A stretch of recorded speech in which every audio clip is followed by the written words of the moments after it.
So, thank you guys for joining us. So, YouTube sensationalist Mr. Beast has caught a lot of attention. He recently went to Africa, and as part of his philanthropy efforts, he drilled 100 wells. Well, that didn't go over with a lot of people. So, let's look at the article and then discuss. All right, here it is. So, Mr. Beast says the philanthropist recently uploaded a video detailing his projects in Cameroon, Kenya, Somalia, Uganda, and Zimbabwe, only to receive some surprising pushback. He wrote on X, "I already know I'm going to get canceled because I uploaded a video helping people. And to be 100% clear, I don't care. I'm always going to use my channel to help people and try to inspire my audience to do the same," he wrote on X. Kenyan politician Francis Gaito directly criticized Mr. Beast's action, claiming they perpetrate stereotypes. He said the video makes the country look like it is dependent on handouts and philanthropic interventions. Other individuals pointed out to the video as potential proof of white saviorism. Overnight, this person comes along who happens to be a white male figure with a huge platform, and all of a sudden, he gets all of the attention. It's kind of frustrating, but it's also understanding the nature of how the world is, says Saran Kaba Jones, founder and CEO of Face Africa. Jones did give applause to Mr. Beast's effort, but pointed out some potential pitfalls of his actions, namely sustainability. It's one thing to go in and install the well. It's another thing for us to go back 3, 4, 5 years from now and see if that well is still functional. She said. She further explained 60% of wells are broken and people go back to drinking from the creek because there was no infrastructure put in place for following up maintenance or repair. Okay, so this YouTuber, Mr. Beast, very popular guy, very sensational, very wealthy guy. And he goes to Africa, goes to these countries and builds wells. And a lot of people are panicking. Some people have praised them, some people have criticized them, some people have brought in a lot of issues that epitomizes the challenges in the aid industrial complex in Africa.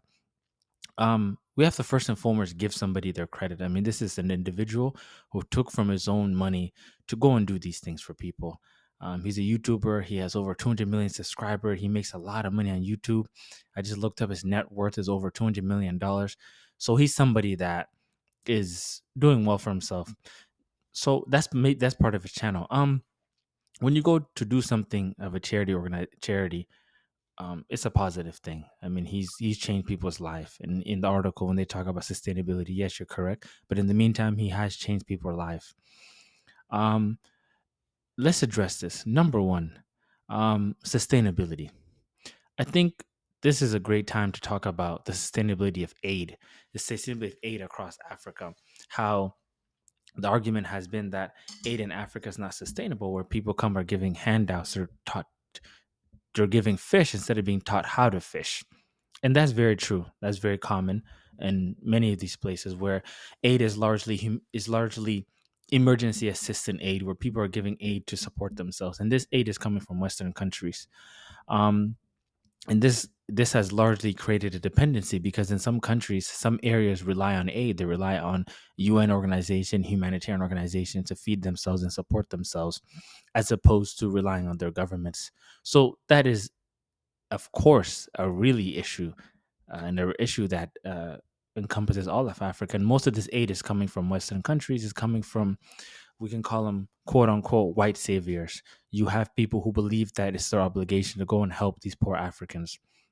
Now, my take is that yes, Mr. Beast, what he's doing good faith in faith, but I think that this represents the challenges that Africans face. The narrative, no, most importantly, where the narrative now, this is the most popular YouTuber going to Africa drilling wells. I mean, you're not going to Africa to visit the cities. You're not going to Africa to meet people to do business. You're going to Africa to do some humanitarian work. So you're perpetuating the narrative that Africans are poor, hungry, and they need to be helped. And that's a narrative that I disagree with. I think that Africans need to do more for themselves. They need to be empowered. They need to be taught how to fish instead of be giving a fish. Number two, I agree with sustainability. Yes, in the long term, this story is going to die off, and in a couple of years, those wells may need rehabilitation. They may need some infrastructure. And those people you help, the help could have faded. That's very common. But I think this goes to an interesting point that we as Africans have to start accepting, is that we have to ask more of our governments. We have to ask more of our leaders to do more. The reason you have the aid complex is because people believe that Africans, you guys don't take care of yourself. That's the argument. Well, you guys have the natural resources, you have the oil, you have gold, you have all these resources. You're not maximizing it to help your people. So you're creating a vacuum for the humanitarian industry to come and help. And then people have argued that, well, the humanitarian industry perpetuates this in the narrative. So we have to fight that narrative. And I think Africans have to start thinking about themselves in terms of how can they be more self-reliant. Because when you talk about neocolonialism is people controlling and people feeding you. But overall, I don't think people should attack this YouTuber. Yeah, he's a YouTuber. He's doing this for shows. He's doing this for likes. He's doing this for attention. But that's his job. He's a content creator. He makes content that's compelling, that makes you want to go watch it. That he's gonna get a lot of subscribers. He's getting a lot of attention. And as you saw, he doesn't care. He can't get canceled. But you can't criticize him if you've done nothing. I mean, many people said, well, he's coming as a white savior. It's like, yes, he's coming as a white savior, but he's just a YouTuber. He's doing this for sensationalism.